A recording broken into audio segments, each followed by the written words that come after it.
Radio Continental. Gente de radio.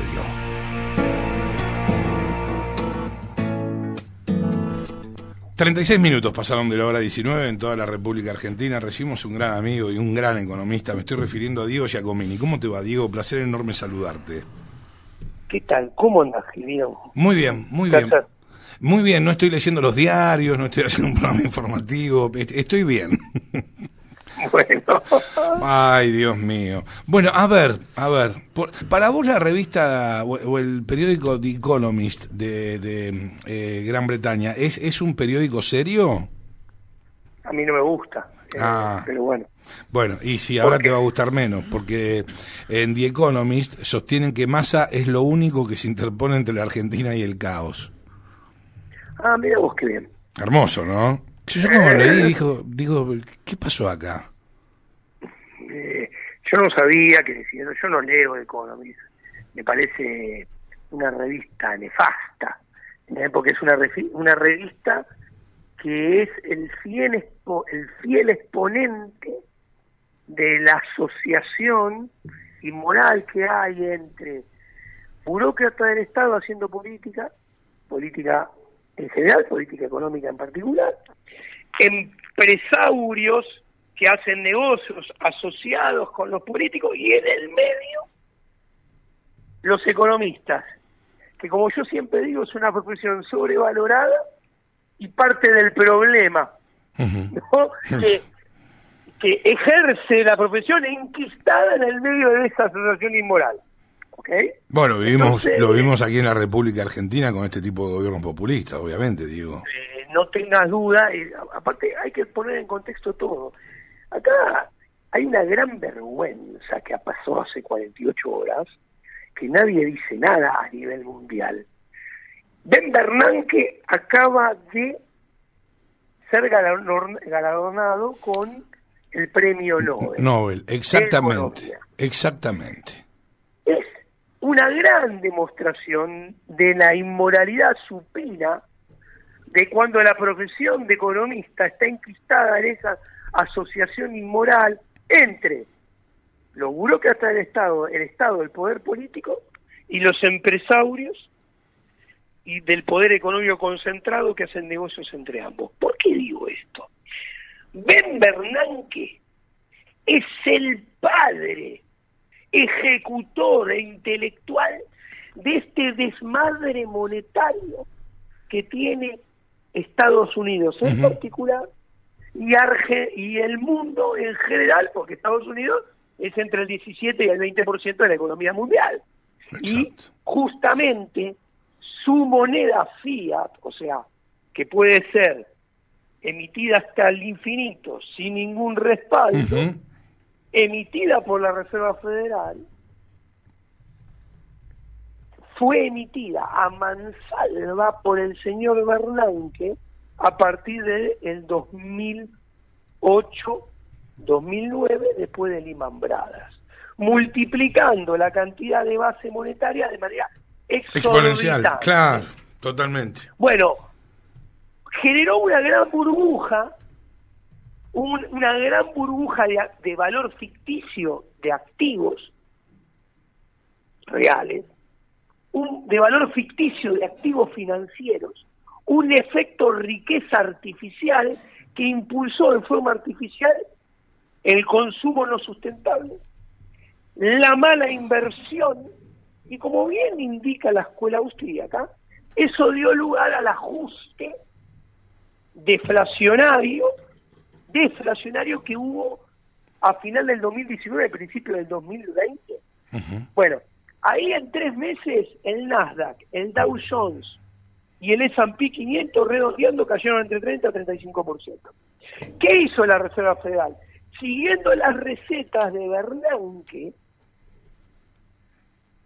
emitió y expandió la base monetaria más que nunca, y como si esto fuera poco, en asociación inmoral con el sector bancario, dentro de la cuarentena delictiva del shutdown del 2020-2021, expandió el crédito regalándole plata a todo el mundo a tasa cero, expandió el multiplicador monetario y la oferta de M1 y M2 como nunca en la historia de la humanidad. A ver, en difícil. El multiplicador monetario, Sí. le cuento a la gente, el multiplicador monetario es el termómetro de cuánto crédito ficticio y cuánto dinero bancario emiten los bancos y crean los bancos de la nada. ¿Cuánto crédito dan los bancos desde la nada? Bueno, te cuento, pasó de 0,75 a 3,50. 0,75 a 3,50. Bueno, y esto es lo que genera el desmadre que tenemos hoy en día, que el mundo va a pagar en materia de inflación y de nivel de actividad durante varios años. ¿Ok? Bueno, el padre intelectual de todo esto es Bernanke, Dios mío. que ganó el premio Nobel Bien. hace 2 días. Bien, perfecto. El abuelo intelectual de esto es Milton Friedman, el padre de, o uno de los mayores exponentes de la escuela de Chicago, que fue, y esto es muy interesante, le cuento a tu audiencia, cuando para Milton Friedman él escribió un libro con Ann Schwartz en 1962 o 63, no recuerdo bien, que él analiza la crisis del 29. Sí. Esto es muy interesante.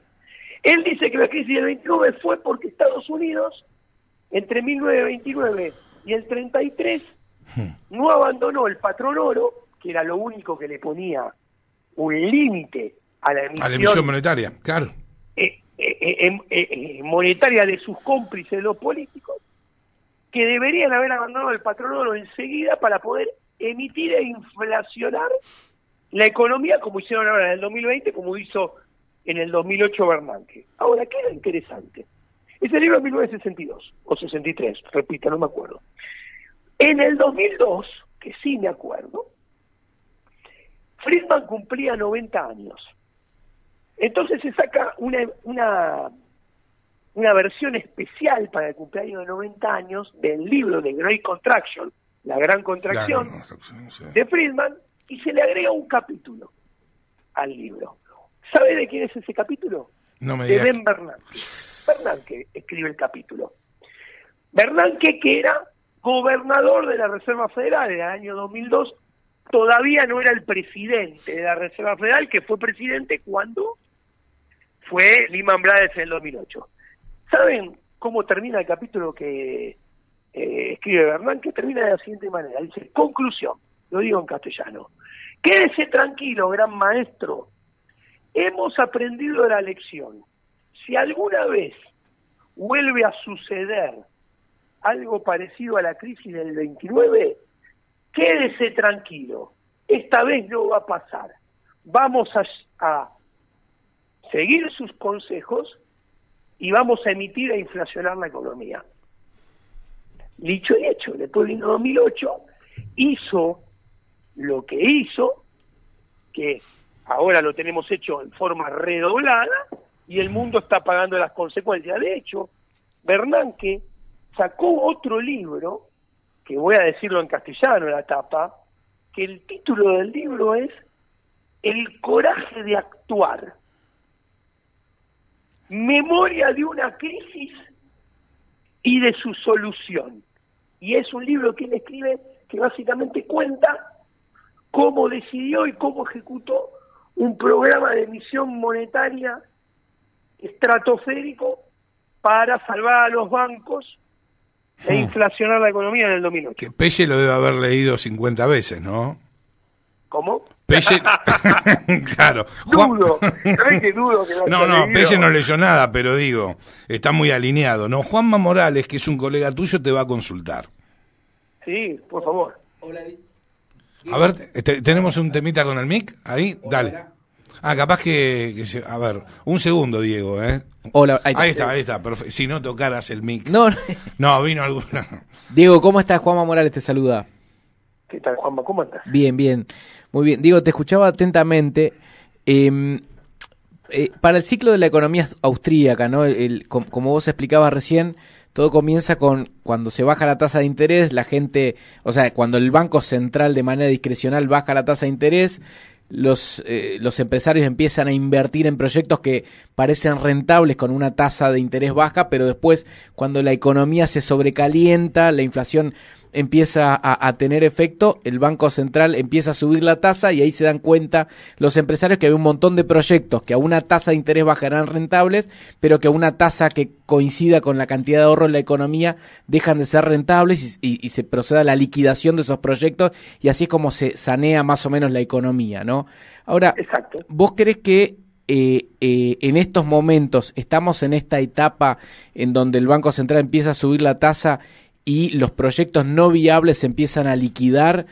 Digo, porque para ayudarnos a entender en qué punto estamos parados hoy, ¿no? Con una inflación que empieza a ser preocupante, con bancos centrales en el mundo que empiezan a subir la tasa de interés, ¿qué es lo que va a pasar en la economía real? Bueno, te contesto, me estás preguntando del mundo. Yo creo que, a ver, la Reserva Federal de Estados Unidos se ha convertido obligadamente, se tiene que convertir en un gran mentiroso. ¿Qué quiero decir? A las pruebas me remito. En el 2021 te decía que iba a subir la tasa y que en estos momentos la inflación ya iba a ser del 2%. Hoy te dice que va a seguir subiendo la tasa y te dice que dentro de 12 meses la inflación va a rondar el 2,5%. Ahora, la Reserva Federal vende que lucha contra la inflación. Eso lo vende para la tribuna. Estados Unidos necesita que haya inflación. A ver, la deuda pública de Estados Unidos aumentó de 40% a 140% del PBI desde 1980 a el 2022. ¿Ok? Sí. Y en los últimos años pasó de 80 a 140. Listo. Se necesita licuar. Punto número 1. Punto número 2. La masa monetaria de Estados Unidos, el gran agregado M2, o sea, sí, con los depósitos a plazo fijo, M1, con depósitos a la vista, aumentó más que en toda la historia de la humanidad. O sea, el multiplicador monetario, a ver, para que te des una idea, en el episodio de grandes inflaciones de los 70 y principios de los 80, estaba en 2.5 el multiplicador, que es la creación de dinero bancario y de crédito bancario ficticio, para que lo entienda la gente. Antes de pelote estaba en 0.75, bueno, ahora está en 3.50. O sea, está en el pico de la historia. Claro. O sea, hay una cantidad de masa monetaria que hay que licuar. Sigo avanzando.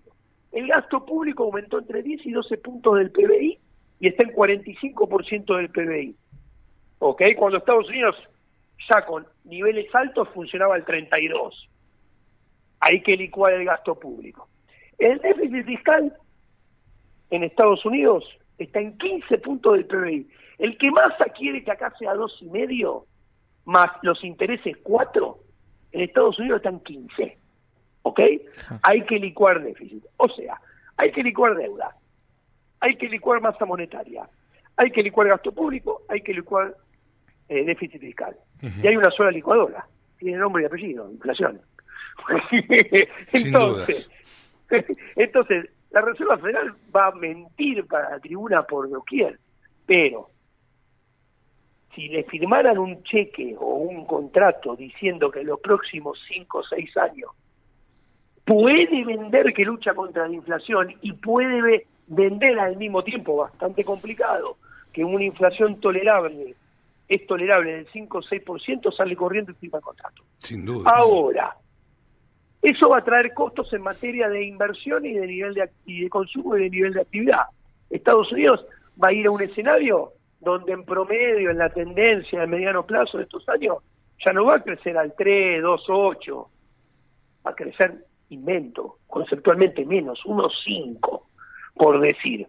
Entonces, se te va a dar un combo que vas a tener en los próximos años los niveles de crecimiento más bajos de los últimos 40 años, con los niveles de inflación más altos de los últimos 40 años. Entonces, la Reserva Federal, más allá del discurso para la tribuna, lo que está procurando y va a procurar hacer es hacer un socialismo monetario, o sea, que es manejar la cantidad de dinero discrecionalmente con una ingeniería financiera y monetaria ciclópea, prendiendo una vela para que le salga razonablemente bien. Ahora digo... Algo que es realmente muy difícil que le salga bien. Entonces, pará.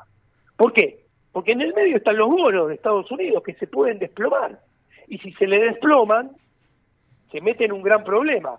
Entonces, en definitiva, toda esa riqueza que generó, que fue un boom en los últimos años, especialmente entre el 2011 y 2019, donde vos ponías plata en el Nasdaq, ponías plata en el S&P, ponías plata en el Dow Jones, te ibas a dormir 10 años y te despertabas y viste tu cantidad de dinero, tu riqueza, en teoría, aumentada 300%, no existe más. Ahora, si los índices le ganan por 2 puntitos a la inflación, descorchan Don Pediñón. ¿Se entiende? Ahora, digo, vamos a seguir arriba de la burbuja, o sea, por este tiempo por estos años que siguen, por lo que vos estás diciendo. O sea, la burbuja se va a ir desinflando. La Reserva Federal apunta a que se vaya desinflando sin que le estalle nada, lo cual tampoco es sencillo de lograr, ¿no? Claro. En el medio está el nivel de actividad, en el medio está el financiamiento, y esto le importa a Argentina, y mucho. ¿Por qué? Porque, a ver, todos los que en Argentina laburamos, producimos, nos asociamos, comerciamos en el sector privado, decimos, acá tiene que haber reformas estructurales. Perfecto, listo. Y las reformas estructurales ojalá sean exitosas. Perfecto, compro, adhiero. Ahora, una reforma estructural, para ser exitosa, tiene que ser permanente. O sea, tiene que ser mantenible en el tiempo, ser de shock. Argentina necesita muchas juntas. Ahora, la probabilidad de lograr eso aumenta cuando tanto las condiciones domésticas como las condiciones internacionales son más amigables. Por el contrario, la probabilidad de éxito de esas medidas disminuye cuando las condiciones domésticas e internacionales son feas, para hablar mal y pronto, o sea, son no amigables. Ahora, la Argentina que heredó Macri en 2016 era Suiza, al lado de la que van a heredar en 2024. O sea, las condiciones domésticas son mucho menos amigables. El mundo que va a estar cuando Argentina tendría que encargar esas reformas en 2024 es el peor mundo de las últimas décadas, donde ya no se le va a regalar plata a nadie. Se acabó la fiesta. Entonces, y menos Argentina, va a haber flight to quality, aversión al riesgo, van a mirar muy bien a quién le ponen y en dónde le ponen, si es riesgo emergente. Y Argentina necesita acompañar todas las medidas estructurales con financiamiento. En el mundo que va a tener menos financiamiento en los últimos años, lo cual es una mala noticia. Sí, claro que sí. Diego, mira, te cuento, y va a ser la última consulta, y te la va a hacer Camilo Cirusi. Hay aproximadamente 22 periodistas especializados en energía aquí en Argentina, y uno de ellos es Camilo, y te va a consultar ahora. ¿Cómo estás, Diego? Buenas tardes. Camilo, buenas tardes. Bien, en torno a lo que decías recién, y teniendo en cuenta el último documento emitido por el Fondo Monetario Internacional, ¿cuándo crees que explota esto? ¿En breve o el próximo gobierno? Apostemos. No tengo la bola de cristal, pero hay que entender, la gente tiene que entender esto, que lo voy a explicar creo que de la manera más simple del universo. Cristina gana las elecciones en el 2011 porque era viuda reciente, Sí. ¿no? Dalo por hecho. ¿Cuál es su primer medida? Pone un cepo. Y su segundo mandato lo gobierna de punta a punta con un cepo y pierde, redondeando, 40.000 millones de dólares, mete una devaluación. Perdón, Diego, y con una ley de emergencia económica. Sí. Mete una devaluación, ley de emergencia económica, mete una devaluación, mete una suba de la tasa de interés de 3 dígitos con una inflación que estaba en el 38 en el 2014, y con eso llega con la lengua afuera a diciembre del 2015, y así todo Scioli no ganó por poco. Pero ¿qué quiero decir? Agrandó los problemas estratosféricamente con tal de llegar a diciembre del 2015. Sube Macri, Macri gobierna 2016, 2017, endeudándose. Ahora, cuando la situación no le da para más, en el primer semestre del 2008, firma un acuerdo inmoral con el FMI, donde a Argentina se le prestan 57.100 millones de dólares, cuando por estatuto no se le podía prestar más de 33.000. O sea, ¿y qué es esa fastuosa deuda? Impuestos a futuro que pagarán las próximas generaciones. Concretamente, Macri, como había hecho Cristina en el 2014, del 2012-2015, Macri hipoteca el futuro para llegar con la lengua afuera al 10 de diciembre del 2019. Listo, Macri hizo lo mismo que Cristina en este sentido. Viene este gobierno de Alberto Fernández, de Cristina y de Massa. Desde el primer momento fue el gobierno de los tres. Sí. Este gobierno, sí. ¿Qué hace? Patea la deuda con los holdouts, dice, mira, yo no te voy a pagar nada, ¿ok? Uh-huh. Te voy a empezar a pagar recién cuando yo me vaya, en el 2024. Reestructura la deuda con el FMI. Yo no te voy a pagar nada. Te voy a empezar a pagar a partir del 2024 cuando me vaya. En el medio préstame 6.800 millones más. Listo. Tanto hipoteca. Entonces, ¿este gobierno qué hace? Lo mismo que Macri. Lo mismo que Cristina. Hipotecan el futuro en pos de llegar al 10 de diciembre. Uno al 10 de diciembre del 2015, otro al 10 de diciembre del 2019, otro al 10 de diciembre del 2023. Uh-huh. Ahora, esto no es gratis. Esto de hipotecar el futuro, que te digo unos numeritos. Hoy Argentina no puede pagar $1.000 millones de dólares de deuda. Al próximo presidente, en 2024, 2025, 2026, 2027, en promedio le vencen 9.000 millones de dólares por año. O sea, 10 veces lo que hoy no podemos pagar. Y si es reelecto en la segunda presidencia, 2028, 2029, 2030, 2031, le vencen 19.000 millones de dólares promedio. O sea, 20 veces lo que hoy no podemos pagar. ¿Qué quiero decir? Este jueguito de llegar a los 10 de diciembre con la lengua afuera hipotecando el futuro, si ustedes se fijan, lo único que logra es que logra dos cosas. Que indefectiblemente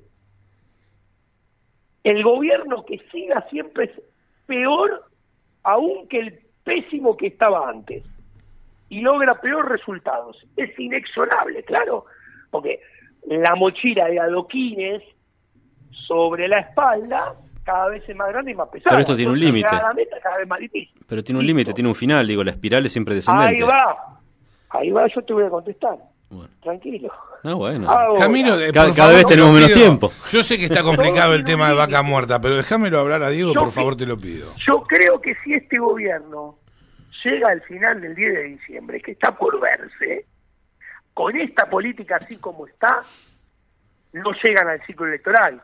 Va a tener que haber cambio de política, cambio de nombre, sacar más conejos de la galera, no lo sé.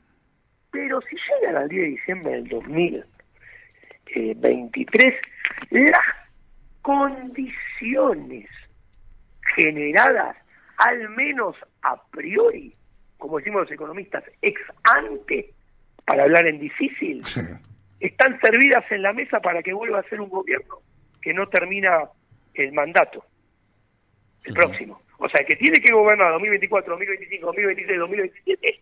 Si estos logran salirse con la suya y llegar al 10 de diciembre hipotecando lo que están hipotecando de la manera que lo están haciendo, el próximo es Maradona, Pelé, Messi, Cruyff, Di Stéfano gambeteando para llegar al final del 2027. Qué panorama desolador, ¿no es cierto? Okay, bueno, ya lo estamos viviendo igualmente. No nos tenemos que preocupar por si llega o no llega. La factura la paga siempre el sector privado. Bueno, pues, y lo estamos, pero desde siempre. Pero somos nosotros, totalmente. Totalmente. Si antes los padres hacían foco, en que ojalá el hijo fuera profesional, que tuviese una empresa, un kiosco. Hoy los padres pretenden que los hijos formen parte del Estado en torno a lo laboral, Diego. Bueno, pero esto es muy importante. porque esto es parte del adoctrinamiento que se le hace desde el Estado a la gente. La gente no produce más, no se asocia más, no comercia más, no es más productiva, ni trabaja mejor, porque los gobiernos lleguen al 10 de diciembre, cada 4 años. Porque viste que te dicen los políticos, se sientan a la televisión, en la mesa, que yo las conozco, ustedes saben, sí, por supuesto. me siento con ellos y dicen, no, acá lo más importante es la institucionalidad.